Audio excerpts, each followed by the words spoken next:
પ્રતિબંધિત પ્લાસ્ટિકના ઉપયોગ સામે પોરબંદર મહાનગરપાલિકા દ્વારા કાર્યવાહી હાથ ધરવામાં આવી છે, જેમાં શહેરના સ્વચ્છતા જાળવવા તથા પર્યાવરણને નુકસાન પહોંચાડતા પ્રતિબંધિત પ્લાસ્ટિકના ઉપયોગને રોકવા માટે નિયમિત તપાસ અને દંડ વસૂલી પ્લાસ્ટિક જપ્ત કરાયું છે.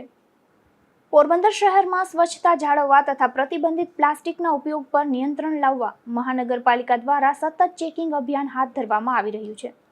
મ્યુનિસિપલ કમિશનર પ્રજાપતિ તથા નાયબ મ્યુનિસિપલ કમિશનર મનન ચતુર્વેદીની સૂચના અનુસાર સેનિટેશન વિભાગની ટીમ દ્વારા શહેરના વિવિધ વિસ્તારોમાં તપાસ હાથ ધરવામાં આવી હતી. આ અભિયાન અંતર્ગત વોર્ડ નંબર 6 વિસ્તારમાં ઝોન સેનિટેશન સબ ઇન્સ્પેક્ટર અને વોર્ડ સુપરવાઇઝરની ટીમ દ્વારા દુકાનોમાં પ્લાસ્ટિકની બેગ ઝબલાના ઉપયોગ અંગે ચેકિંગ કરવામાં આવ્યું હતું. તપાસ દરમિયાન સરકારના નિયમો વિરુદ્ધ 120 માઇક્રોનથી ઓછી જાડાઈ ધરાવતી પ્રતિબંધિત પ્લાસ્ટિક બેગ ગ્રાહકોને આપતા 3 વેપારીઓ સામે કાર્યવાહી કરવામાં આવી હતી, જે વેપારીઓ પાસેથી કુલ ₹2500નો દંડ વસૂલ કરવામાં આવ્યો હતો અને તપાસ દરમિયાન અંદાજે 12 કિલો જેટલું પ્રતિબંધિત પ્લાસ્ટિક જપ્ત કરવામાં આવ્યું હતું.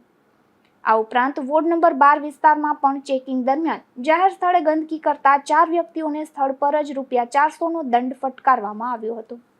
સાથે સાથે સંબંધિત દુકાનદારોને દુકાનની બહાર પડેલો કચરો તરત જ સાફ કરવા સૂચના આપવામાં આવી હતી અને દુકાનદાર દ્વારા સ્થળ પર જ સફાઈ પણ કરવામાં આવી હતી.